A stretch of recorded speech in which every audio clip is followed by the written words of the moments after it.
Hi guys! Welcome back to Manix TV! Sa mga hindi pa nakapag-subscribe sa channel ni Sir Manix, don't forget to Like, share, and subscribe! And don't forget to click the notification bell Para laging updated updated kayo sa Manix Happenings. Yes, of course. And for today's vlog guys is magko-comment kami or magbibigay kami ng mga sino yung bobotoy namin for eviction. Eviction night. Yes, and of course, malungkot ito gawin pero wala kaming choice ni Rob kasi guys, alam niyo naman. Kailangan talaga namin mag-vote. Yes, of course. And alam naman siguro ng mga tao kung kung sino yung bobotohin namin. Alam naman siguro nila kung gaano sila mamahal sa amin. Pero meron kami napansin na hindi namin nagustuhan sa mga ginagawa nila. So kailangan namin doon i-correct or get yung attention ng isang tao para ma-aware yun siya. Para aware din sila kung ano yung mga maling nagagawa nila. Totoo. Totoo yun. And of course, ako naman, actually, magsa-start na ba kami mag-vote? Okay. Guys, I give 2 points po kay Drea Santos.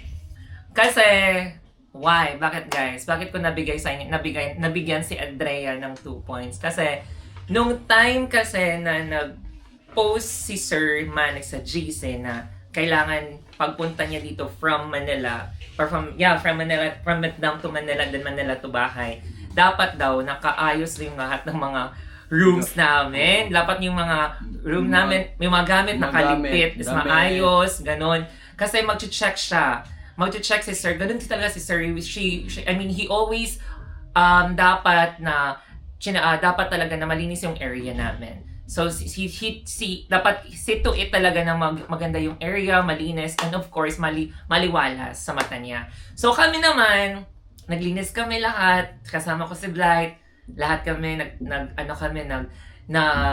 nagsabi si Kevin Soardo sa amin na, Mama Leo, maglagpit tayo ng mga gamit bukas kasi darating si Sir at saka sige, go! Na lang tayo? Per bed na lang tayo. Per bed, kasi nga nagligpit kami ng bed namin. Tapos, si Andrea Lim din, nagligpit sa kanya. Tapos, sa labas ng TikToker's room, di ba may bed doon na available? Tatlo.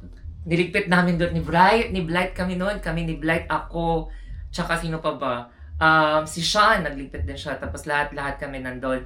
Tapos, tinawagan ko, tas ako sa GC, nag-post ako sa GC na Drea, na ano yung gamit mo dito? Kasi hindi namin alam kung saan doon itatapon or saan yung hindi itatapon. Para aware din kami.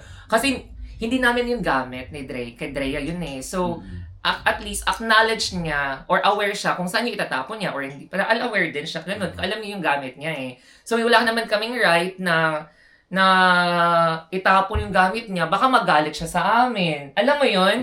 Parang, ano ba to? Para pagdating niya, saan yung saan yung ganito? Pahanapin. Sino nagligpit ng mga gamit? Sino nagfix? Sino naglinis dito? Siyempre kami ni Blight. So kami yung pabibintangan niya na, kayo yung hindi man lang kayo, hindi niyo man lang ako ginising or what? Para aware ako kung ano yung gamit na itapon at saka hindi itatapon. Alam mo yun? So, yun na nga, binigyan ko siya ng 2 points dahil nga, nagdabog siya pasok niya sa TikToker's room. Doon ako na-offend nila, ba't nagdadabog ka? Siya nga, hindi ako nagdadabog. Sabi pa talaga niya, hindi ako nagdadabog. Ba't yung boses mo? Bakit ganyan ang boses mo? Hindi na, sabi siya, tinamaan mo na yung yaya dyan. Sabi ko, tinamaan mo na yung yaya dyan. Saan ba may nagdadabog ba na natatamaan yung yaya? Ay, mayroon bang hindi nagdadabog na hindi matatamaan yung yaya? Sabi ko sa kanya. Tapos ayun siya, nag-sorry naman din siya after all sa akin. Sabi ko sa kanya, I have to get your attention. Kasi nga, para sa atin din to. Kailangan din natin sundin si Sir. 'Di ba? Hindi naman kasi madadamay kasi kami guys kung may makikita si Sir na madumi or nakakalat na gamit. So, same area lang kami. So, dapat magtutulungan kami. So, ayun. Kung Drea, kung napanood mo to, I hope na aware ka. And I hope aware ka din sa mga words and actions mo. Para din sa'yo yan. Kung sinasabihan ka or kino-correct ka or parang kinukuhan ka ng atensyon, para din sa'yo yan. Huwag kang magalit or what, kasi that is for your own good. So, yun yung 2 points ko, bakit kay Drea. Next naman is kay Kenshin. Yes, Kenshin, kung nanonood mo to, or guys, kahit bakit ko nabigyan si Kenshin ng 2 points, dahil, kasi tuwing nagbablog kasi kami nung time na yun, yung slime. Na-remember nyo ba? Yung napanood nyo ba yung slime? Guys, kasi nga, yung slime kasi, parang aware sila na sa GC, na sila nang susunod na mag-vlog. Pero, parang wala lang sa kanila. Hinihintay pa ni Pat talaga si Kenshin nung time na yun. Tapos, sinundo pa talaga ni Mami Mariel, yung assistant ni Mami Amanda. Sinundo pa sila sa room nila. So, ako naman, sa side ko, aware naman, kung ako si Mami Mariel, guys, aware naman kayo na kayo yung next. Initiative na lang sana, na sana, kayo na yung next, para mabilis yung trabaho. Hindi pa yung sila Pi Mama Amanda, sila Ti Mariel pang magalgal para puntahan kayo. Dapat initiative na yun para hindi yung tao naghihintay sa iyo, hindi na ay yung tao, mahiya naman kayo sa tao naghihintay sa iyo na kayo nakasunod yung mag-vlog. So Kenshin, kung napanood mo to, sana initiative na lang na next time para mabilis yung trabaho, mabilis yung vlog natin. Next vlog, initiative na lang. Aware ka doon, 'di ba? Aminin mo, aware ka doon na kayo na next na magvo-vlog ng Kenpat sa slime natin. Yung ano yung challenge na 'yon? Ano yung challenge na yun, Ma? Yung sa slime? Ano yung challenge? Category challenge. Yes, category challenge. Aware ka doon na kayo na next. So, I hope sana very soon kung may next vlog tayo, dapat sa sarili mo na yan, initiative. Maging sensitive ka din at the same time sa mga kasama mo sa vlog. Kasi nga, may susunod pa kasi after ninyo. So, hindi lang kayo doon magva-vlog, may susunod pa. So, dapat maging sensitive ka, initiative at the same time. That is for your own good as well.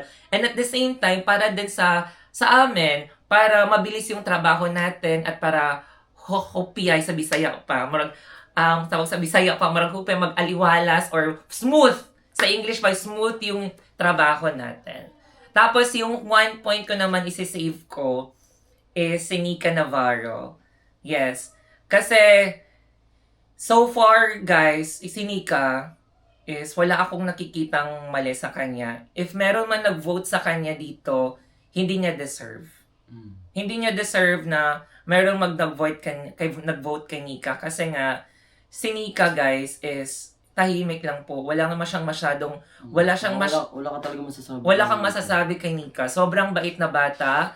Kahit anong ipapautos sa kanya or what, lalo na yung tita niya, gagawin talaga. Even yung kami, kung magkailangan niya makimingles or easy to mingle kasi si Nika, guys. Yung parang hindi siya intimidating i-approach. Alam mo yon, yung easy to approach siya, guys. Ganon siya, si Nika. So, kung may nag-vote kay Nika dito sa amin, she did not deserve that vote. Tsaka sipag talaga ni Nika sa work, Yes, when it comes of work, si Nika talaga, guys. So, ayun, hindi niya deserve mag-vote kayo kay Nika, guys. Okay, yun lang. I love you everyone, kay Nika, kay Kenshin, and of course kay Dre. Love na love po kayo, everybody. Ikaw, ano sa'yo? Sino sa'yo? Ako naman, yung yung first vote ko. Ano yung 2 points mo? 2 points ko is si Drea din. Drea. Kasi si Drea kasi, may ugali din kasi talaga si Drea. Oo, sasabihin natin mabait si Drea, pero kumbaga pag sobrang close kayo, may ugali talaga siya na kakaayawan mo talaga. Tulad nung nangyari na may nawalan ako ng gamit. Tapos tinanong ko lahat ng nasa kwarto. Sabi ko, sinong nangyayalam ng gamit na to? Ay, nandito lang nakalagay. Tapos tinanong ko sila lahat. Tapos tinanong ko din si Drea, sabi niya hindi niya daw alam. Tapos syempre di ba may CCTV naman dito. Pina-check ko. Pagka-check ko, kitang-kita si Drea na siya yung kumuha. Diba? Tapos dinideny niya pa. Diba? Kaya mga ganun ugali. Alam niyo, mabait naman si Drea actually. Oo, mabait si Drea. Pero pag kilala niyo talaga ng tao na yon or parang comfortable na siya sa'yo. Siguro ganun lang yung siguro yung ganun yung atake niya. Yung comfortable na siya, kaya niya magsinungaling sa'yo. Pero which is not good. Which is not good kasi nga baka ma-tolerate ka namin. We should not tolerate that kind of attitude na always ka na lang magsinungaling. 'Di ba? Malay mo yung gamit pala importante. tapos hinanap na may-ari, tapos ikaw magdi-deny ka. Ano yun? Mali yun. Kasi yung mahirap din kasi sa kanya, kahit alam niya na alam ko na siya yung kumuha, i-deny niya pa rin. Oo, yun ang ano kay Dre. Yun yung gusto kong baguhin mo sa ugali mo. Alam mo, love kita, Drea, talaga. As in, wala din ako masabi sa'yo. Pero, pagdating sa ganong yung pagsisinungaling mo, bago-baguhin mo yun. Oo, yun.